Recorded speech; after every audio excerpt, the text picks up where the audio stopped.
Hello, we are back for another update.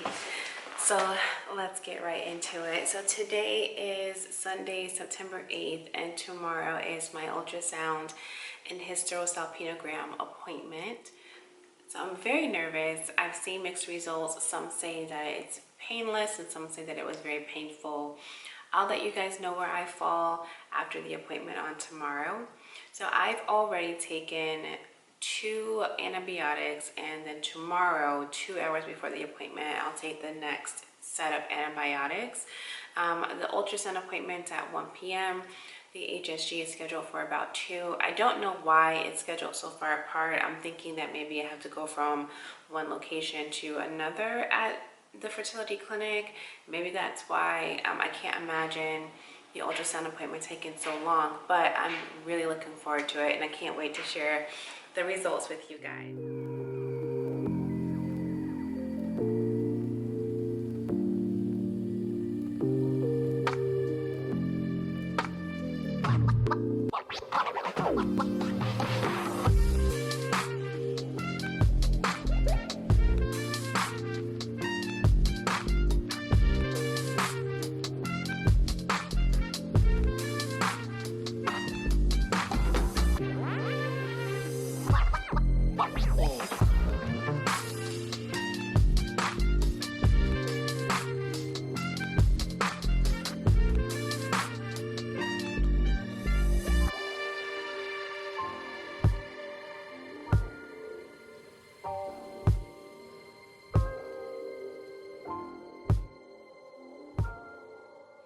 These scans are done anywhere from day 5 through day 12.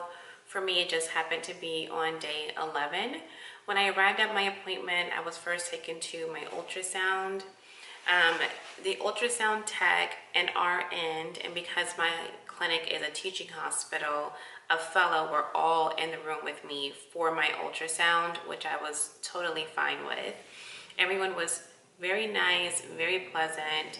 I was not at all nervous or concerned. I didn't expect anything. However, during my ultrasound, something interesting happened. She was not able to find my right ovary. I immediately went into a panic and I began asking the RN, is everything okay? Is this normal? She was reassuring me over and over and that it was, but I think there was a part of me in the back of my mind that was thinking, well, she just can't tell me and I probably have to hear this news from the doctor. But it turns out it truly is extremely normal for them to not be able to find an ovary during an ultrasound. Never had that happen to me before. The other interesting thing that happened during my ultrasound was a lot of discomfort and pain. As she was looking to find my ovary, there was a lot of prodding and pushing and things of that nature, and I was actually grimacing. That's kind of how uncomfortable it became. I do not in any way think that this is something that typically happens. For whatever reason, my right ovary wanted to hide that day, and she was really trying to get a good scan of it so that she could count the follicles and give that information to my provider. She was ultimately able to find it, and in total, they found 11 follicles. When she was measuring and looking at everything, she kept saying, "Oh, perfect, great, awesome." So again, it doesn't appear there was anything for me to worry about, but obviously I was concerned I only had one ovary for a little bit. Once that was over, the ultrasound tech left the room and I was only there with the fellow and the RN. And she goes, "Okay, we're going to do a mock transfer." This is probably the first time you guys have heard me even mention the mock transfer. And that's because I didn't know I was going to have a mock transfer. Apparently I was scheduled for that, but I didn't even know. But the procedure from beginning to end was probably 60 seconds.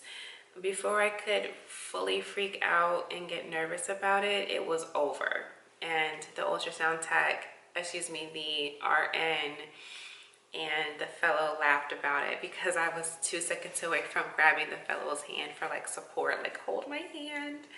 And she's like, yep, that's it. And I was like, stop, really? And she said, yeah, it's over. And I was obviously, it felt like I was freaking out for no reason.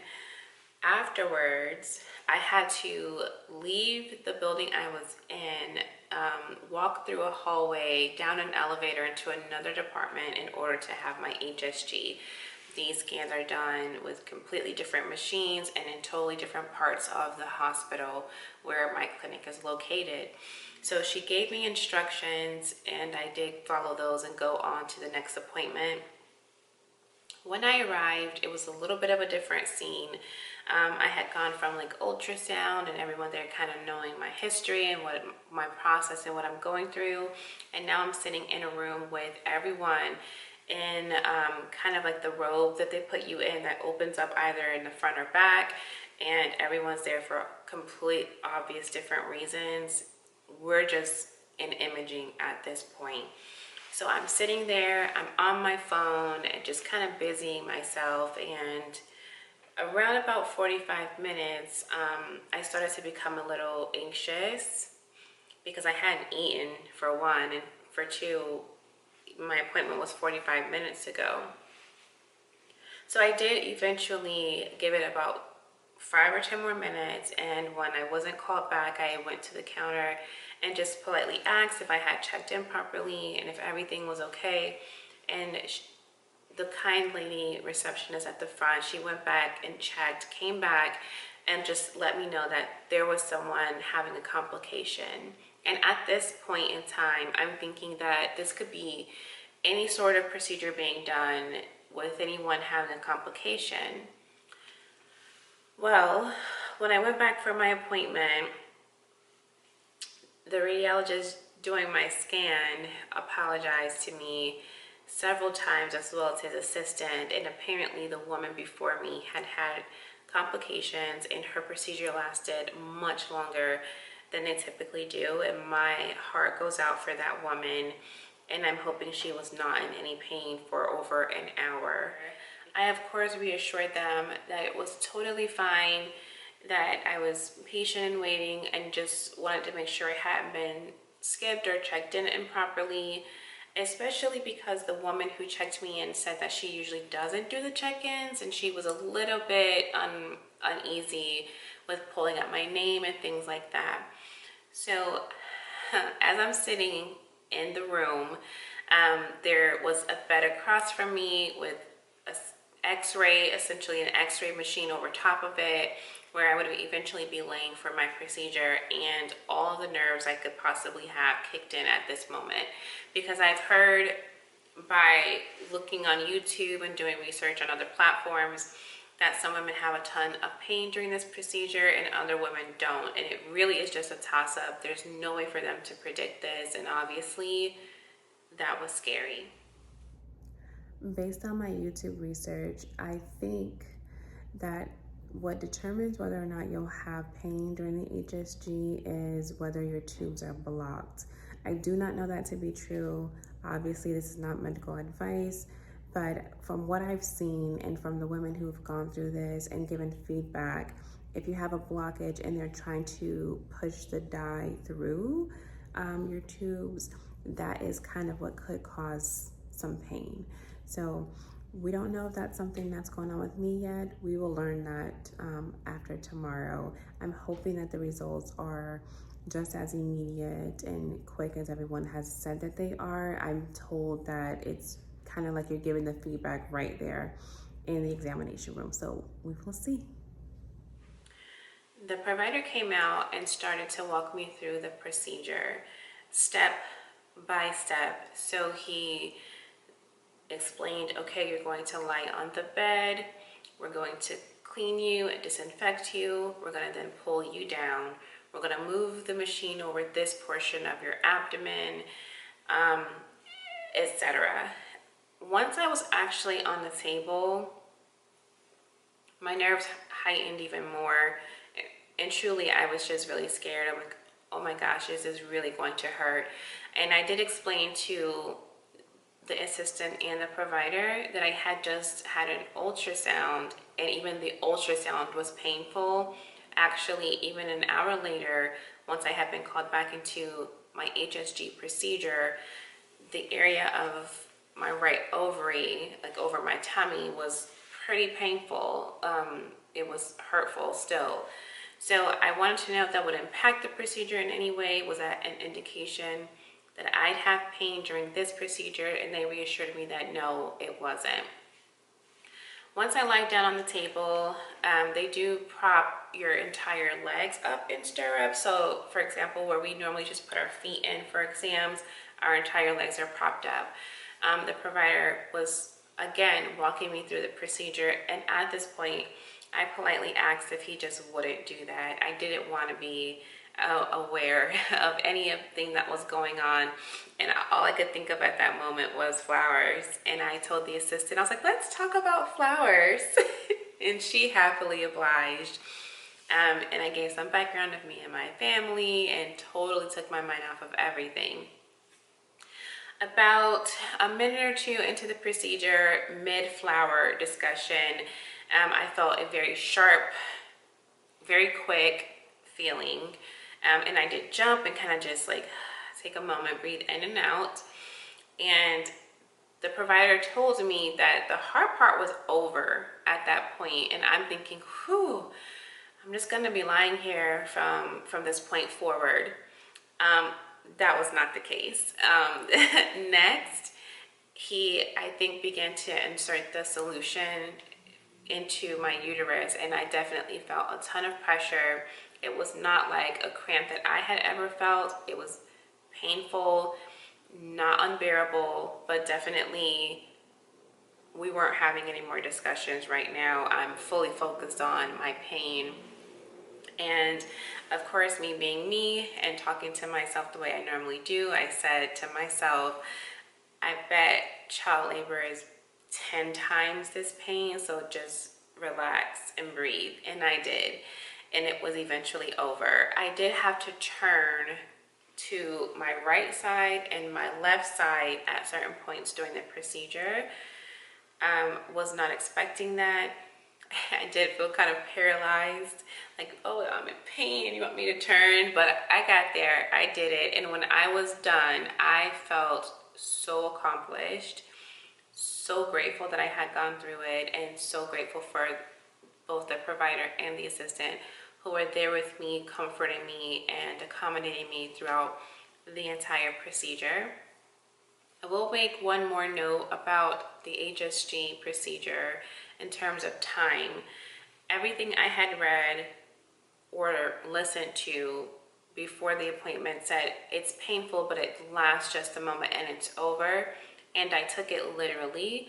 So when he started inserting the solution and I started feeling the pressure and the pain in my pelvic region, I thought, oh, just, whew, it's about to be over. Like literally in a second.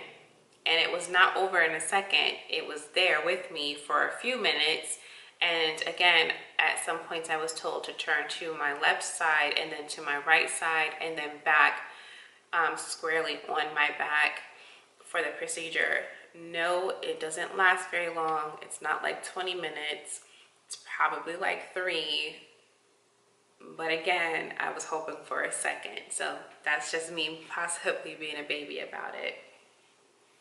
After my HSG procedure, I was discharged. Again, left feeling great about the procedure, that I had gotten through it and it was behind me. What I didn't expect was how absolutely tired and exhausted my body would feel. I am back from my appointment and I am just feeling very exhausted, just sore, and really just want to kind of give my body a chance to rest and recuperate. So I will update you all tomorrow. And that's how I spent the rest of my day. I spent it in bed, cuddled up and just recuperating. My lovely husband said, let's get takeout. Don't worry about cooking. You can have whatever you want. I wanted Thai. So we went to my favorite Thai food place and got my favorite dish. And when I walked into the house, I literally said to everyone, listen, I'm tired, I'm going in the room, I'm eating my food, don't bother me. And there I was until the very next morning. I feel like it also took me that next day to kind of really get into a groove. Maybe that third day I was like fully back to normal. And again, that was something I just hadn't ever heard from anyone and didn't anticipate, but I really needed that time out, and I did take it, and it was absolutely okay. Nothing was wrong with me. I didn't need to call a doctor. I just felt drained. I will say that that might be a combination of the procedures and other just life things going on with work and working out, etc. But I hadn't felt that exhaustion before. And I do feel that my body just felt like it just needed to be rested after the procedure. I do personally feel that that was my experience where the procedure caused it, but obviously I don't want to scare anyone or make you feel that you can't go back and resume your normal daily activities. Generally, those are the instructions after the appointment. Next, my husband has to repeat his semen analysis. Again, I think I mentioned in another video, if not, I'll tell you here, there were some complications getting the first semen analysis to the physician's office, and they want to just make sure that the results that they're seeing are accurate. So he is repeating his semen analysis, as well as he's scheduled for some routine blood work.